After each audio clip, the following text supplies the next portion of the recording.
अगर ये सपना नहीं तो क्या है?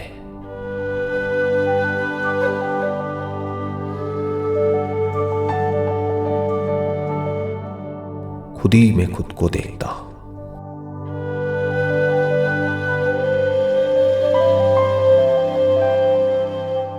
लेकिन फिर भी कभी खुद में खुद को नहीं देख पाता। अगर ये मजाक नहीं तो क्या है? सपने में भी सपनों की दुनिया में रहता और उन सारे सपनों के सच होने के सपने में जीता।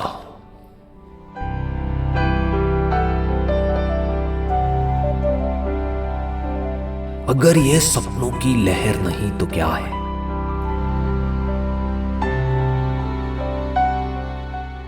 खुद से ही खुद को बनाकर,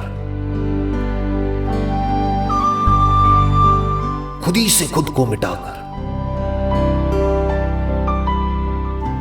खुद ही में मिल जाता। अगर ये खुद से खुद की लड़ाई नहीं तो क्या है?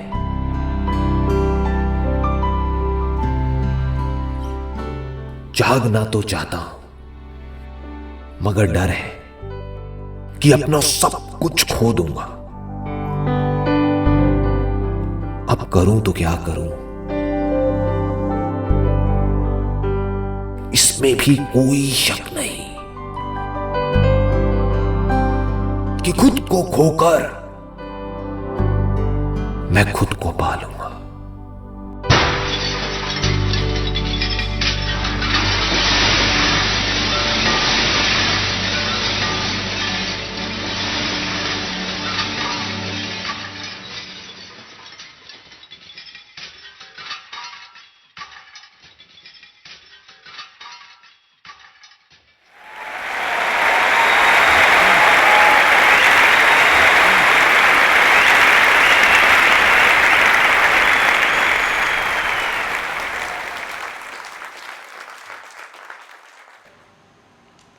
कितने लोग हैं यहाँ पर जो पिछले कई सालों से ध्यान कर रहे हैं या इस रास्ते पे चल रहे हैं?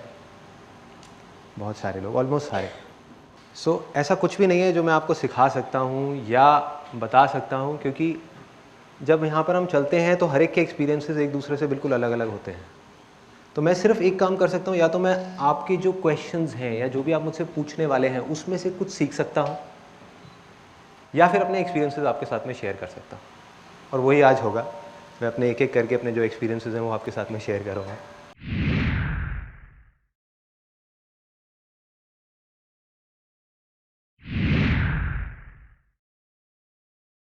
मैं अभी फिजियोथेरेपी के एक डॉक्टर के पास में जा रहा था, थोड़ा सा पेन हुआ था। मेरे बहुत अच्छे फ्रेंड है, तो वो एक बड़ा सिंपल सा उन्होंने मेरे से क्वेश्चन पूछा और मुझे हंसी आ गई। कहते कि यार रामायण में एक बात बताओ, लक्ष्मण ने उसकी सूर्पणखा की नाक काट दी। कहते अगर आज के टाइम में किया होता तो जेल में होता। अपनी जगह बिल्कुल ठीक है कि उसने किया तो गलत ही, और फिर कह रहे हैं कि रावण की गलती है। रावण ने क्या गलती करी? सीता को हाथ तक नहीं लगाया, तो रावण कहाँ गलत है? गलत तो ये है कि भाई हाथ नहीं उठाना चाहिए था ना, बात कर लेते, हाथ क्यों उठाया? ऐसे ही आप रामायण में जाओ, महाभारत में जाओ, यहां जाओ, वहां जाओ, जहां भी जाओगे आपको कॉन्फ्लिक्ट्स नजर आएंगे। बहुत तरीके के कॉन्फ्लिक्ट्स नजर आएंगे कि एक तरफ ये कहा जा रहा है, दूसरी तरफ ये कहा जा रहा है। ये कॉन्फ्लिक्ट्स क्यों है? क्योंकि ये कहानियां हैं, ये कहानियां हैं, और इन कहानियों में हम मतलब ढूंढने की कोशिश कर रहे हैं। लेकिन हम मतलब ढूंढने की कोशिश कर रहे हैं उसको लिटरली देख करके। कहानी के फॉर्म में एक बहुत बड़े मैसेज को प्रिजर्व किया हुआ है। उस कहानी को जब आप अनफोल्ड करेंगे तो अंदर से एक मैसेज निकल करके आएगा, उस मैसेज को पकड़ना है। इन ग्रंथों के डीप में अगर आपको जाना है तो पहले खुद को जानना होगा, उसके बिना कहानी समझ नहीं आएगी। एक एक बात जो रामायण में है, जो महाभारत में है, या बाइबल में है, या कुरान में है, वो सच है। देखने का नजरिया अलग अलग है। एक नजर से हम देखेंगे वही चीज हमको गलत लगेगी, एक नजर से देखेंगे हमको सही लगेगी, लेकिन है वो सब सच, झूठ नहीं है। किस स्तर पे है वो जब आप अंदर जाओगे धीरे धीरे समझ आएगा कि राम है क्या, हनुमान क्या है, उसको वायुपुत्र क्यों बोला गया है, मेडिटेशन में ब्रेथ का इतना बड़ा रोल क्यों बताया गया है। जब ब्रेथ लंका में जाती है, ये लंका क्या यही तो नहीं है कहीं ये शरीर जो सोने की लंका है, सीता जो है वो कहीं हमारी कुंडलिनी शक्ति तो नहीं है जो रिसाइड कर रही है।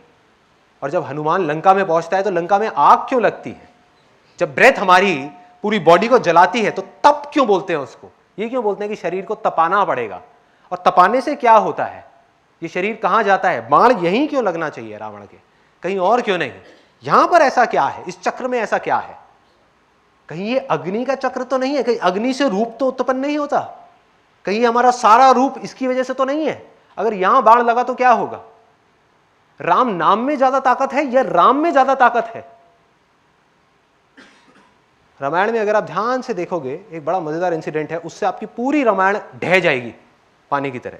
वो क्या है, लोगों ने भगवान बना दिया राम को, जबकि उस पूरी रामायण में भगवान कुछ और है, भगवान राम का नाम है, ना कि वो इंसान है जिसकी बात की जा रही है।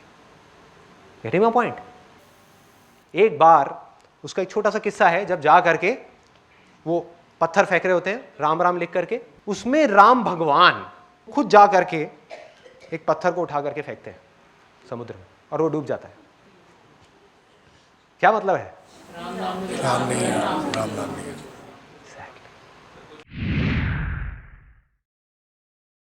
एक गाड़ी जा रही है, वहां पर एक ड्राइवर बैठा हुआ है, एक गाड़ी है, गाड़ी क्या है, आपकी बॉडी है, माइंड जो है वो आपका ड्राइवर है जो उस बॉडी को चला रहा है। आप बैठे हुए हो, आपको झपकी लग गई, नींद आ गई, आप सो गए हो, माइंड क्या कर रहा है, वो जागा हुआ है, वो जहां चाह रहा है वहां लेकर के जा रहा है और बॉडी को इधर उधर ठोक रहा है, धार धार धार धार धार धार धार, और पीछे बैठे बैठे आप बस झटके खा रहे हो, आप परेशान हो, ये हो रहा है, ये खेल है। तो जैसे ही आप जाग जाओगे क्या होगा, ड्राइवर को पता लग जाएगा कि भाई ये तो जाग गया है, अब थोड़ा तरीके से चलाओ गाड़ी।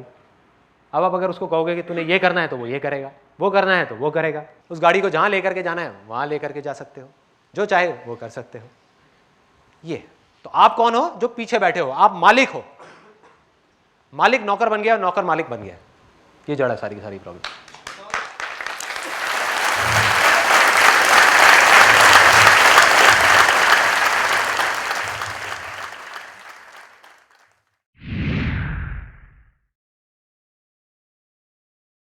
सवाल एक्चुअल में ये है कि सबसे पहले तो कि स्पिरिचुअलिटी है क्या, क्या जो आदमी स्पिरिचुअलिटी में है क्या वो मटेरियलिस्टिक वर्ल्ड से कट गया, हो सकता है हाँ, हो सकता है ना, हो सकता है एक मटेरियलिस्टिक आदमी इस वर्ल्ड में रह करके एक स्पिरिचुअल आदमी जो पहाड़ पे जाकर के चोटी पे बैठा हुआ है उससे लाख गुना ज्यादा स्पिरिचुअल हो, और दूसरी तरफ एक ऐसा आदमी जो अपने आप को स्पिरिचुअल कहता है किसी भी वे में, वो बिल्कुल ही अनस्पिरिचुअल हो, वो बिल्कुल ही मटेरियलिस्टिक हो। तो सारा खेल यहां है। There is no dividing line between spirituality and materialism.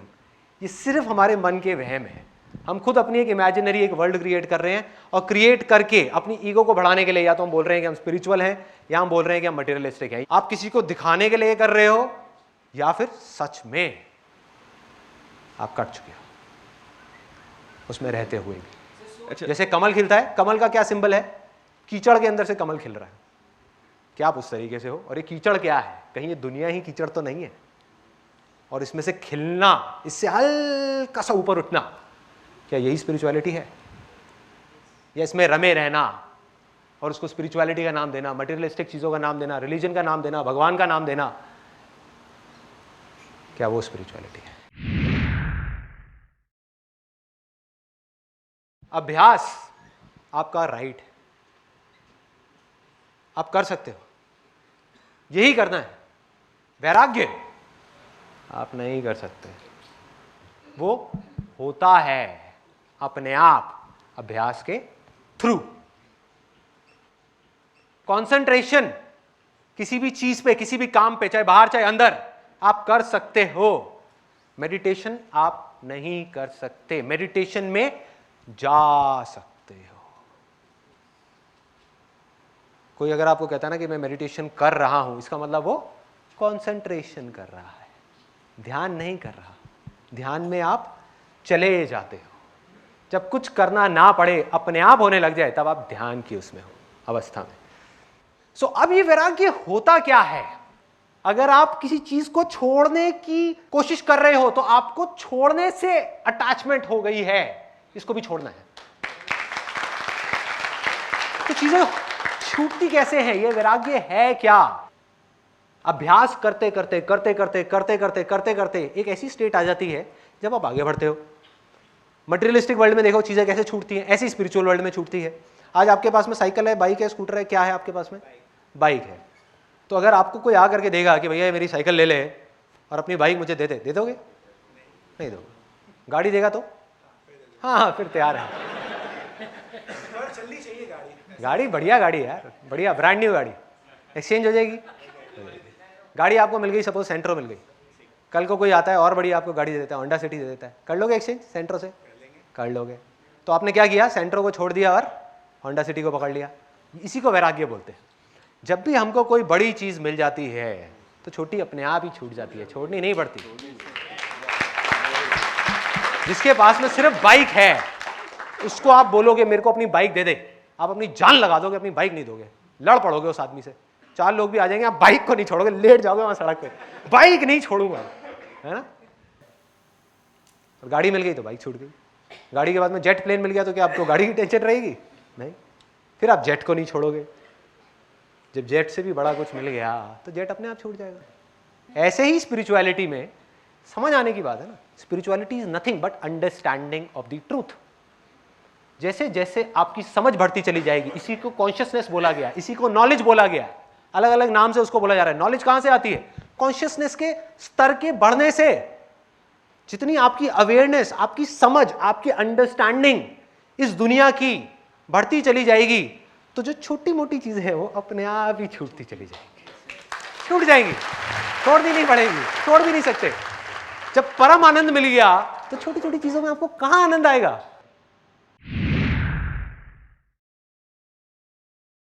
जब भी आपका मन शांत होगा कुछ भी करने से, वो अच्छे कर्म है। जिससे भी आपका मन अशांत होगा या दूसरों का मन अशांत होगा वो बुरे कर्म है।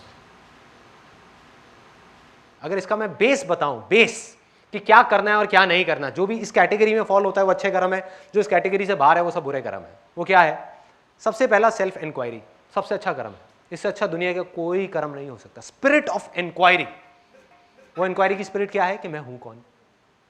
इससे अच्छा कर्म दुनिया में और कोई नहीं है, हो ही नहीं सकता, क्योंकि ये आपको अंदर लेकर के जा रहा है, बाकी सारे विचार आपको बाहर लेकर के जा रहे हैं। तो कितने लोगों के अंदर ये सवाल उठाए कि मैं कौन हूं, कहां से आया हूं, कहां जाने वाला हूं। इससे अच्छा कोई कर्म नहीं है इस दुनिया में। इसको पकड़ करके रखो। जब तक ये सवाल आपके अंदर है आप अच्छे कर्म कर रहे हो। जिस दिन ये सवाल आपके अंदर से निकल गया आप बुराई के रास्ते पे अपने आप ही चल पड़ोगे। चलोगे नहीं, चलने लग जाओगे। दूसरा क्या है? Self control. जो करने से आपका सेल्फ कंट्रोल बढ़ रहा है, किसके ऊपर? अपनी 10 इंद्रियों के ऊपर। जो हमारी 5 ज्ञानेंद्रियां हैं, 5 कर्मेंद्रियां हैं और एक दश इंद्रिय जिसको बोला गया माइंड। अगर सिंपल वे में देखा जाए तो इस 11 के बाहर और कुछ भी नहीं है। सिर्फ इन 11 पे आपको कंट्रोल करना है, वही लोग नहीं कर पा रहे। फॉर एग्जाम्पल, एक आदमी कहता है कि मैंने स्विमिंग सीख ली। कहां सीखी? पानी के बाहर। पानी के बाहर। तब पता लगेगा उसको स्विमिंग आती है नहीं जब वो पानी के अंदर जाएगा। तो जब वो इंद्रियां आपके ऊपर हावी होती हैं तब उस समय आपको अपनी विल पावर को, अपनी इच्छा शक्ति, जो इच्छा शक्ति किसकी है? उसी की है, अंदर जो है उसकी इच्छा शक्ति को लेकर के सामने आना है। और उस समय धीरे धीरे अगर आपका अपने ऊपर कंट्रोल आता चला गया, एक ऐसी स्टेट आ जाएगी जब आपको कंट्रोल करना नहीं पड़ेगा। ये सब 10 की 10 इंद्रियां आपके कंट्रोल में होंगी। चाहोगे तो करोगे, चाहोगे तो नहीं करोगे। चाहोगे तो यहां से कुछ आएगा, चाहोगे तो नहीं आएगा। और एंड में जो 11वीं इंद्री बच जाएगी, जो सबसे ज्यादा पावरफुल है, वो है माइंड। धीरे धीरे जब ये 10 इंद्रियां हटेंगी उसके बाद में जब ये माइंड आएगा आपके सामने निकल करके, विच इज वेरी पावरफुल, बहुत पावरफुल है, क्योंकि आपकी सारी पावर्स इस माइंड के अंदर है, सारी पावर्स। और इसके युद्ध को, इस माइंड के साथ के युद्ध को बोला गया है रामायण और महाभारत। इस युद्ध की बात है। ये कुरुक्षेत्र है ना, ये बॉडी ही कुरुक्षेत्र है। यही सोने की लंका है, इसको जलाना है, इसी के अंदर युद्ध होने हैं, तरह तरह के युद्ध होने हैं। अब उस युद्ध को कैसे लड़ना है, यही अभ्यास है, यही स्पिरिचुअलिटी। और इस युद्ध को लड़ करके कैसे जीतना है। जब आप जीत जाओगे तो धर्म की स्थापना अपने आप हो जाएगी, करनी ही नहीं पड़ेगी, उसी को धर्म बोलते हैं। तब तक, जब तक कि आप नहीं जीतते उस युद्ध को, तब तक सब इमेजिनेशन है, इमेजिनेशन है। अधर्म में हम धर्म की बात करते चले जाएंगे और कहेंगे हम धर्मात्मा है। अरे ना भाई ना। करीबन 1 साल पहले मैं धर्मशाला गया था और वहाँ जा करके एक पहाड़ है जहाँ पर कोई गाड़ी नहीं जा सकती, वहाँ से 20 मिनट पैदल चल के जाना होता है। और वहाँ पे जा करके एक होटल बना हुआ है, वहाँ पर अपनी सांसों की भी आवाज़ शोर सुनाई देती है। तो मैं 10 दिन तक वहीं था और मैं बैठा हुआ बाहर ध्यान करने के लिए।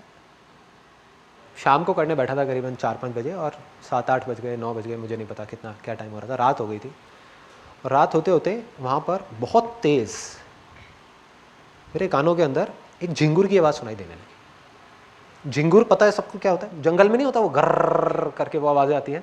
उस आवाज़ को मैंने देखना शुरू किया। देखना मतलब मन की आंखों से देखना, एक आंख से देखना, जिसमें एक आंख से देखने की बात करी गई है ना, एक आंख से देखना, उसको देखना शुरू किया बंद आंखों से। जब उसको देखा तो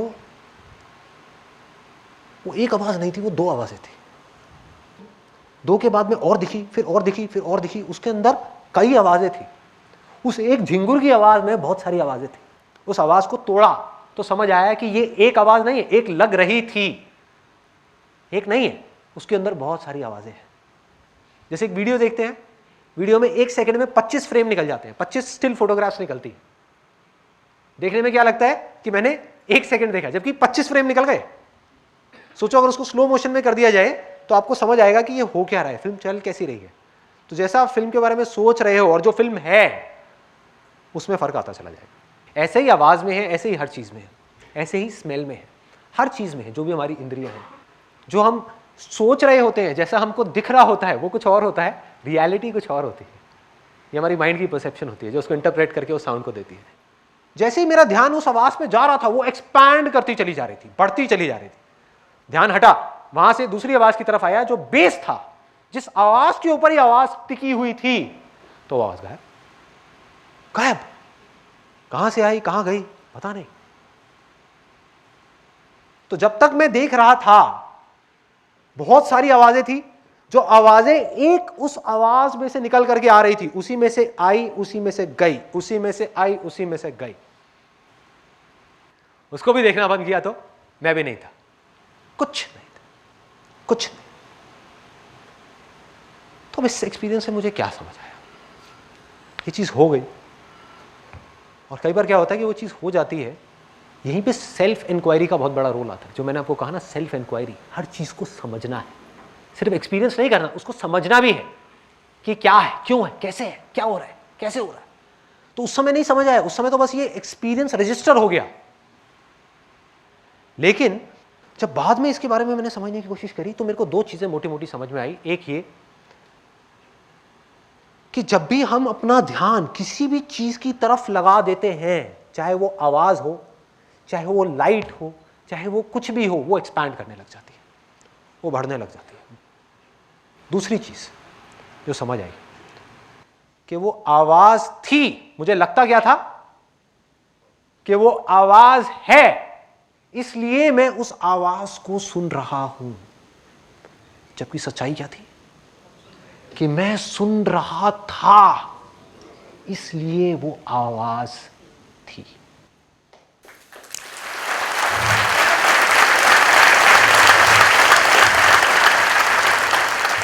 अब इसको आवाज से हटा करके कहीं और डालते हैं। आप हो, इसलिए मैं आपको नहीं देख रहा, मैं देख रहा हूं, इस वजह से आप हो, नहीं तो आप हो ही नहीं। उसमें सिर्फ आप नहीं हो, मैं भी हूं। ये सब एक ही है, अलग नहीं है। आप भी जो देख रहे हो, चाहे अपने आप को देख रहे हो शीशे में, चाहे इनको देख रहे हो, चाहे मुझे देख रहे हो, मैं हूं नहीं। आप देख रहे हो, इस वजह से मैं आपको दिख रहा हूं। जहां आपने देखना बंद किया, मैं हुई नहीं। ये हो गया जो मैं अपने एक्सपीरियंस के बेस पे आपको बता रहा था। प्रैक्टिकली समझना है कैसे होता है, साइंटिफिकली समझना है कैसे होता है, क्वांटम फिजिक्स को स्टडी करना शुरू कर दो। क्वांटम फिजिक्स के बारे में किसी ने सुना है? साइंस है, कोई स्पिरिचुअलिटी नहीं है, कोई थियोरेटिकल बातें नहीं है। यही जो बात मैं आपको बोल रहा हूं, ऑब्जर्वर इफेक्ट बोलते हैं इसको। जब कोई देख रहा है तो मैटर है, ये मैटर है। नहीं देख रहा है तो सिर्फ वेव्स है, ऊर्जा है जो बह रही है। देखने से सब चीजें मटीरियलाइज होती चली जा रही है, बनती चली जा रही है। तो मैं आपको देख कहां रहा हूं और कौन देख रहा है? क्या आप सच में हो या मेरी सिर्फ एक इमेजिनेशन हो? इसको मैं एक सिंपल एग्जाम्पल के थ्रू, सिंपल, जिसको कोई छोटे से छोटा बच्चा भी समझ सके और बड़े से बड़ा आदमी भी समझ सके, किसी भी स्टेट में हो वो मेडिटेशन में, बिगिनर लेवल पे है या बहुत एडवांस लेवल पे है, वो समझ जाएगा, कोई भी समझ सकता है। इसके लिए मुझे एक वॉलंटियर चाहिए जो यहां पर आना चाहे। एनीबडी।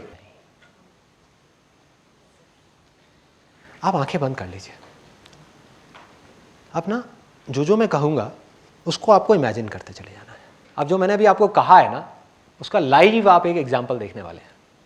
लाइव एग्जाम्पल अपने सामने कि बेसिकली क्या होता है, क्या क्या खेल है ये माया है क्या, कर्म क्या है, धर्म क्या है, मोक्ष क्या है, मुक्ति क्या है, जन्म क्या है, मरण क्या है, लाइफ क्या है, डेथ क्या है, आफ्टर डेथ क्या है, बिफोर लाइफ क्या है, वो सब कुछ है इसके अंदर। अगले 10 मिनट के अंदर अंदर सब क्लियर होता चला जाए। अब ये मत समझना मैं इनको हवा में उड़ाने वाला हूँ। जादू नहीं है भाई। आप में से कितने लोग सपने देखते हैं रात को सोते समय? सब देखते हैं। जब आप सपना देख रहे होते हैं तो सपना सच लग रहा होता है या झूठ लग रहा होता है? सच लग रहा होता है। सपने कैसे आते हैं ये देखना है अपने को। कोई ना कोई अंदर डिजायर होता है तभी सपना आ रहा है। बहुत बार आप देखेंगे जो सपना है वो हमारे किसी ना किसी डिजायर से रिलेटेड ही आता है। जो आप रियलिटी में नहीं कर पा रहे हो उसको सपने में करने की कोशिश कर रहे हो। होता है ऐसा? सबके साथ होता है। कई बार एब्स्ट्रैक्ट सा कोई सपना आता है, इसका मतलब वो डिजायर तो है लेकिन आपको पता ही नहीं है कि आपके कितनी गहराई में जाकर के वो डिजायर है जिसकी वजह से वो सपना आ रहा है। बिना कामना के सपना नहीं आ सकता। अब ये सपने में है और इन्होंने क्या किया, अपने माइंड में इमेजिनेशन बना ली कि मैं एक लड़का हूं और बिल्कुल वैसा ही जैसा कि ये बनना चाहती है, जिसकी बॉडी बहुत स्ट्रांग है, बिल्कुल एब्स वैब्स ये वो और बिल्कुल फिट, फिजिकली फिट, और एक बोट के ऊपर समुद्र के बीच में जा रही हूं मैं, ऐसे खड़ी हुई हूं और हवा चल रही है सामने से। इतनी देर में इनकी नजर पड़ी एक मछली के ऊपर। एक मछली, बड़ी सुंदर सी मछली, गोल्डन कलर की, वो मछली जा रही है। जबकि क्या वो इनसे अलग है? वो मछली क्या है? वो भी तो इन्हीं की इमेजिनेशन है। अब इसको ध्यान से समझना, एक एक करके लेयर्स आती चली जाएंगी, लेयर्स खुलती चली जाएंगी। सिंपल है लेकिन बहुत डीप है ये। अब वहां से क्या हुआ कि जैसे ही मछली को देखा तो मछली को देख करके ख्याल आना जायज है, यार इंसान होने की बजाय, ये लड़का होने की बजाय अगर मैं मछली होता तो समुद्र के नीचे की दुनिया जा करके देखता, बिना कोई मास्क लगाए, बिना कुछ करे। ये भी एक दुनिया है, मजा आ जाता। कामना उठ गई, डिजायर उठ गया। Desire is the root cause of existence. यही कर्म है। जहां डिजायर उठा कर्म हुआ। अब जैसे ये डिजायर उठा, इमीडिएटली उसी मछली के अंदर पेट में ये पहुंच गई। और सपने में टाइम और स्पेस नाम की कोई चीज नहीं है। जो हमारी रियल लाइफ में चीजें 50 साल में होती हैं वो सपने में 50 सेकंड में हो जाती है।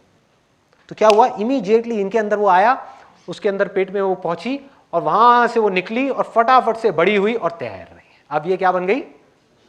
मछली। अब उस लड़के को भूल गई। अब ये मछली है और मछली की दुनिया देख रही है। मछली की नजर से दुनिया को देख रही है, चाहे उस लड़के को देख रही है, चाहे समुद्र के अंदर देख रही है, चाहे यहां, चाहे वहां, चाहे यहां, वहां, वहां, वहां। अब इनके अंदर डिजायर उठा। मछली है, गोल्डन कलर की, बड़ी सी, अच्छी सी, सुंदर सी मछली जा रही है, जा रही है, जा रही है, जा रही है। एकदम से इनकी नजर पड़ी कि यहां पर एक और मछली है जिसके साथ में उसके 2 छोटे छोटे बच्चे हैं। और उसने कहा कि यार काश मेरे भी 2 बच्चे होते। बड़ा सिंपल सा डिजायर है। उठेगा ये? अगर सपने की आप गहराई में जाओगे, ऐसे तो सपने बनते हैं, बस ये है कि हम उसको देखते नहीं हैं, हमें पता नहीं लग रहा होता कैसे बन रहे हैं। मैं आपको चेन बता रहा हूं कि कैसे बनते हैं, कैसे बनते हैं। एक सपने में से एक सपना बना जहां पर ये लड़का है, वहां पर से एक सपना बना जहां पर ये मछली है, और मछलियों को और उनके बच्चों को, उसकी फैमिली को देख करके इनके अंदर एक और डिजायर उठा कि मेरी भी फैमिली होनी चाहिए। जैसे ये डिजायर उठा, उनके अंदर से मछलियां बाहर आ गई। अब ये भी 2 मछलियों के साथ में तैर रही है, और क्या बोला इन्होंने कि ये दोनों मछलियां, ये जो दोनों हैं, ये मेरी है, बाकी कोई मेरा नहीं है। इस मछली के लिए ये वाली, क्योंकि वो पीछे का सब भूल चुकी है, उसके लिए आज की जो रियलिटी है वो क्या है, सपने के अंदर, इस लेयर के अंदर, कि ये जो बच्चे हैं ये मेरे हैं, जबकि सब कुछ ही इनका है। समझ गए क्या हो रहा है? वो लड़का भी यही है, मछली भी यही है, सब कुछ यही है। अब एक दिन एक शिकारी आया और उसने आ करके कांटा फेंका, और कांटा जा करके, ये तो बड़ी थी, ये तो बच गई, इन्होंने देखा एकदम से, लेकिन जो बच्चा है जिससे आपको इतना प्यार है, जिसके साथ पता नहीं कब तक आप खेलते रहे, और बड़ा जबरदस्त अटैचमेंट है, क्योंकि उस अटैचमेंट को आप अपने माइंड के लेवल पे, बॉडी के लेवल पे फील कर चुके हो, बहुत अच्छे तरीके से आप फील कर चुके हो। और जैसे ही उसके गले में कांटा पड़ा, वो छटपटाने लगा। आपका जो बच्चा है, एक बच्चा है, दूसरा वो रोने लगा, जो दूसरी मछली है, और आप उसको देख रहे हो, अपने बच्चे को आप बचाने की कोशिश कर रहे हो, उस कांटे से लड़ रहे हो, अपने आप को उससे जाकर के टकरा रहे हो, लेकिन आप उसको छुड़ा नहीं पा रहे। और धीरे धीरे करते करते वो बेचारी खून ही खून चारों तरफ, और उसको ऊपर से खींच लिया, एक शिकारी ने खींच करके अपने पास में रख लिया। अब भयानक गुस्सा है और बदला लेने की भावना आई अंदर से, आएगी कि कौन है, मैंने किसी का क्या बिगाड़ा था, मैंने किसी का क्या बुरा किया था जो मेरे बच्चे को मार दिया। मैं अच्छी खासी खेल रही थी अपने बच्चे के साथ में, क्या दिक्कत थी? कोई दिक्कत नहीं थी। क्यों आकर के शिकारी ने मारा मेरे बच्चे को, क्यों मारा? और उनके अंदर गुस्सा भर गया, भयानक गुस्सा, बदला लेने की भावना आई कि मैं उस शिकारी को छोड़ूंगी नहीं। ऐसा ही होगा अगर रियल लाइफ में, इमेजिन करो अगर आप में से किसी के बच्चे के ऊपर कोई हाथ डाल दे, आप क्या करोगे? यही तो करोगे ना, गुस्सा आना जायज है। आप कहोगे मैं नहीं छोड़ूंगा, मेरे बच्चे को कैसे मारा इसने, मैं नहीं छोड़ने वाला। यही हुआ इनके साथ में।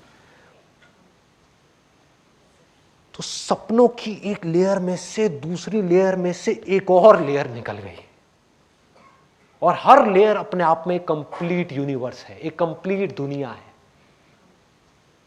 और जैसे ही ये कामना उठी, जैसे ही ये डिजायर उठा इनके अंदर, इमीडिएटली ये यहां से हट करके कहां पहुंच गई? एक लेडी थी जो फॉर एग्जांपल प्रेग्नेंट होने वाली थी, तो सीधा उनके कोख में पहुंच गई, उनके अंदर वहां पे गई, जा करके पैदा हुई, पैदा होते ही बड़ी हुई, बड़ी हुई, बड़ी हुई और बड़ी हो गई। वहां पर वो लड़का है, बदला लेने के लिए पैदा हुई।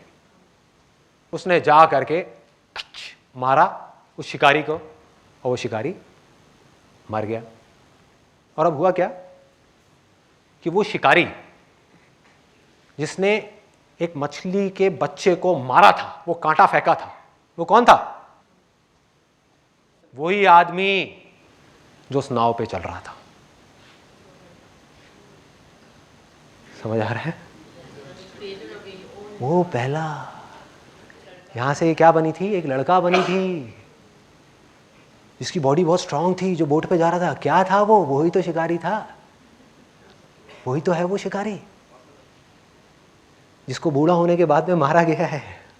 वो भी यही, और वो भी वही, और वो भी वही, और वो भी वही, और वो भी वही। अब सबसे मजेदार चीज, आप एक बार आंख बंद करिए।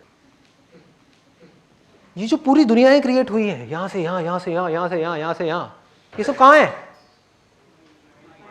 इनके अंदर है ना? इनके अंदर ही तो है। तो अभी यहां पर जो कुछ चल रहा है, मेरा सिंपल सा सवाल ये है कि ये कहां है? आपको ये तो समझ आ गया कि आगे तक की जितनी चेन थी वो सब इनके अंदर ही है, कि पीछे की चेन कहां है? कहां है? जहां पर टाइम और स्पेस नाम की कोई चीज नहीं है। यही सवाल है जो आपको अपने अंदर भरना है, अपने अंदर डालना है। ये आपको एंड तक ले जाएगा, एंड तक ले जाएगा कि अगर मेरे सपनों की दुनिया में मैं यहां से वहां, वहां से वहां, वहां से वहां, वहां से वहां, जहां टाइम भी क्रिएट हो रहा है, स्पेस भी क्रिएट हो रहा है, लोग भी क्रिएट हो रहे हैं, दुनियाएं भी क्रिएट हो रही है, दुनिया के अंदर दुनिया बनती चली जा रही है, सब कुछ होता चला जा रहा है, तो मैं ये कैसे कह सकता हूं कि ये जो हो रहा है ये भी मेरी पीछे कोई इमेजिनेशन नहीं थी? हो सकता है कि जो कुछ मैं कह रहा हूं वो सब बकवास हो सकता है उसमें कुछ सच हो। उसका जवाब सिर्फ और सिर्फ आपको अपने अंदर जाकर के मिलेगा, बाहर से नहीं मिल सकता।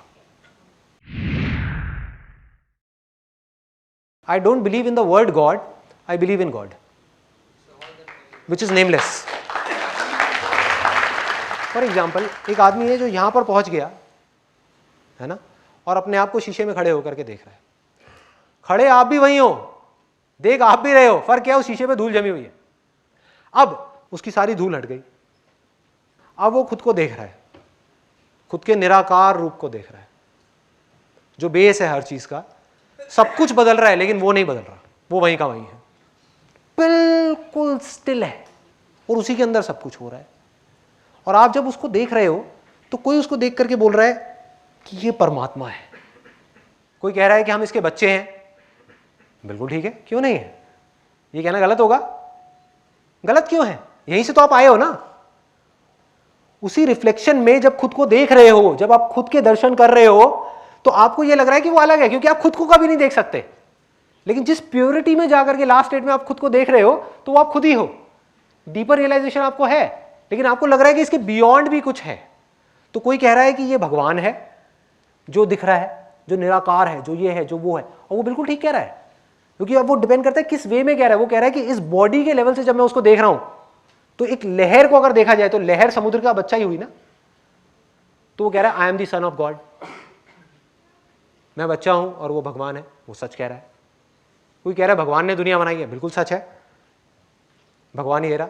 लेकिन भगवान ने बनाई है, भगवान में से जो निकला उसने बनाई है, वो भी तो भगवान ही है, वो भी सच है।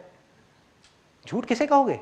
कोई कह रहा है अहम ब्रह्मस्मि, अनल हक, आई एम दैट, कि मैं ही वो हूं, वो भी सच है। कहने का तरीका अलग अलग है, कहने का तरीका थोड़ा सा अलग अलग है, सब सच है, झूठ कुछ भी नहीं है।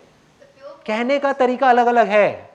जो भक्ति में जाकर के डूब करके बोलेगा वो कहेगा परमात्मा है, जो ज्ञान में जाकर के डूब करके बोलेगा, साक्षात देख करके बोलेगा, वो कहेगा अरे तो मैं खुद ही हूं। बातें किसी ने भी गलत नहीं कही, ना जीसस ने, ना इसने, ना उसने, ना उसने, किसी ने गलत नहीं कही, सबने एक ही बात कही है। लोगों ने क्या किया? बातों को छोड़ दिया और अपनी कामनाओं को पूरा करने के लिए भगवान को यूज कर रहे हैं कि हे भगवान मेरी ये कामना पूरी करो, वो करो, वो करो। जबकि भगवान क्या कह रहा है? कामनाओं को छोड़ो। उसको नहीं समझा, उसमें अपना फायदा नहीं है ना। उसको नहीं समझा कि परम उसमें कैसे जाना है, परम आनंद में कैसे जाना है, उसमें कैसे जाना है, उसमें कैसे जाना, ना कुछ नहीं। भक्ति का मतलब नहीं समझा, ज्ञान का मतलब नहीं समझा। भक्ति क्या है? वो आवाज जो ना बन रही है ना मिट रही है, 24 घंटे चल रही है, जिसको अभी मैं सुन रहा हूं, बोलते वक्त भी, चुप होते वक्त भी, सपने में भी, उठे हुए भी, गहरी नींद में भी। इस आवाज का सिमरन करना, इस साउंडलेस साउंड का सिमरन करना, इसको पकड़ना ही अभ्यास है, इसको पकड़ना ही भक्ति है, इसको जानना ही ज्ञान है, और इसकी तरफ बढ़ना ही कर्म है, और कुछ नहीं है। इसके बाहर और कुछ नहीं है। लोग नाम अलग अलग दे रहे हैं, अलग अलग नामों में उलझ गए हैं, और वो ये नहीं समझ पा रहे। अब इस चीज को वो एक्सेप्ट नहीं कर सकते, इस चीज को आपका माइंड एक्सेप्ट नहीं कर सकता, क्योंकि जैसे ही माइंड ने आपके इस बात को पूरी तरीके से एक्सेप्ट कर लिया तो 2 दिन नहीं लगेंगे, अगले ही सेकंड में आप यहां से निकल करके फुर वहां पहुंच जाओगे। कोई मेडिटेशन की जरूरत नहीं है, कुछ नहीं है। लेकिन वो एक्सेप्ट कैसे करे? उसने एक्सेप्ट कर लिया तो माइंड का ही एग्जिस्टेंस खत्म। तो वो कैसे एक्सेप्ट कर लेगा? वो तो कर ही नहीं सकता। माइंड को कुछ ऐसा दिखाना पड़ेगा जहां पर जा करके माइंड भी अपने घुटने टेक दे, और फिर उसके अंदर से आवाज आए कि ये ही प्रभु है, ये ही भगवान है। मैं क्या करूं भैया, मैं अपने हथियार डाल दिए, अब आगे और कुछ नहीं है। तो माइंड सरेंडर कर देगा, इंद्रियां सरेंडर कर देंगी, आप सरेंडर कर दोगे। जब सरेंडर कर दोगे तो एंड में देखोगे सिर्फ आप ही रह जाओगे।